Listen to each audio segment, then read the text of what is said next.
Walang mga ano dyan na. Ay, niya tagtot.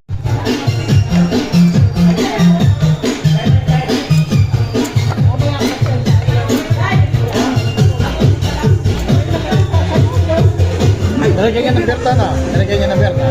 Para sa akin yung berta eh.